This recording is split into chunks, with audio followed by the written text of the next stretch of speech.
अफगानिस्तान में हमला और फिर इसराइल जो है बार बार जून में ईरान पे हमला किया और इसराइल बेंजामिन नेतन्याहू ने 70,000 से ज्यादा फलस्तीनियों का जेनोसाइड किया। ये जेनोसाइडल रजीम है और जो हमेशा शरारत करते रहते हैं।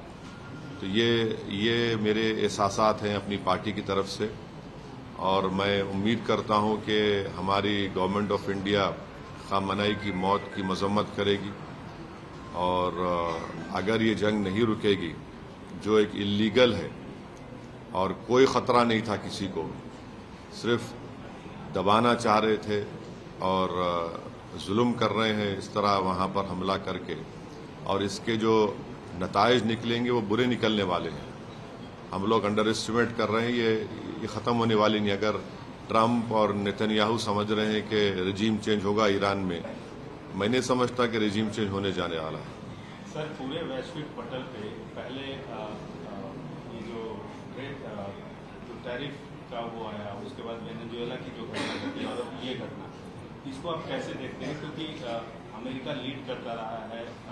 नहीं, देखिए, जितना इंटरनेशनल रूल बेस्ड ऑर्डर था वेनेजुएला पे हमले के बाद वो खत्म हो गया। अब और उसको आप खत्म कर दिए जब आप इजराइल के साथ मिलकर ईरान पर हमला किए। जेनीवा में ब्रेक थ्रू हो गया था बातचीत का। ओबामा जब प्रेसिडेंट थे तो उन्होंने ईरान से JCPOA एक एग्रीमेंट किया कि सिर्फ 3% न्यूक्लियर फ्यूल बनाएंगे। ट्रंप प्रेसिडेंट बने, उन्होंने उस ट्रीटी को ही खत्म कर दिया, तो ईरान 60% पे चला गया। 90% होना चाहिए आपको न्यूक्लियर बॉम्ब बनाने के लिए। अब कौन जिम्मेदार है उसका, बोलिए? अब जेनीवा में बातचीत हो रही थी, तकरीबन ब्रेक थ्रू हो गया था, और जैसा ब्रेक थ्रू हुआ, ये गोरी चमड़ी का ट्रंप जो है बेंजामिन नेतन्याहू के इशारे पर यहां पर ईरान पे हमला कर दिया और पूरा इलाका जो है वो टर्मोइल में आ गया। आप बताइए, दुबई का एयरपोर्ट में लोग फंसे हुए हैं, फ्लाइट्स कैंसिल हो रहे हैं, एक अफरा तफरी का माहौल बन चुका है पूरा, और ऑयल प्राइसेस बढ़ जाएंगे और उसका असर भारत पे ही पड़ने वाला है। हम तो 80%, 25% तो ऑयल तो इंपोर्ट करते हैं हम। अगर $1, $2 भी बढ़ गया तो कितना बड़ा हम पे बोझ पड़ जाएगा। तो ये चीज़ें हैं, और सिर्फ एक स्टेटमेंट देने से भारत सरकार, मोदी सरकार अपनी जिम्मेदारी को नहीं निभा रही।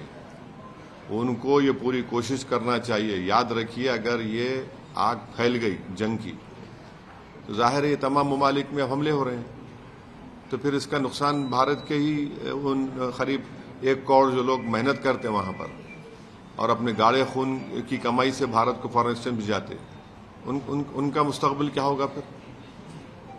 सर, ये पूरे प्रकरण में अपने पड़ोसी मुल्क पाकिस्तान को किस तरह से देख रहे हैं? मैं तो बोला ना, मैं तो आपको बोल दिया ना कि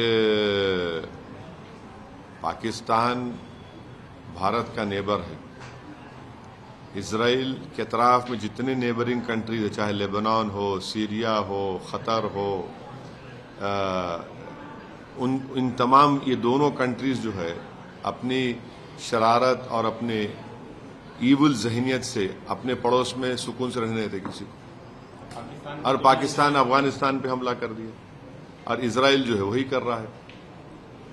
19वीं सेंचुरी के आगाज में 2 ही कंट्रीज मजहब के नाम पे बनाए गए थे और दोनों नाकाम फेल स्टेट्स हैं।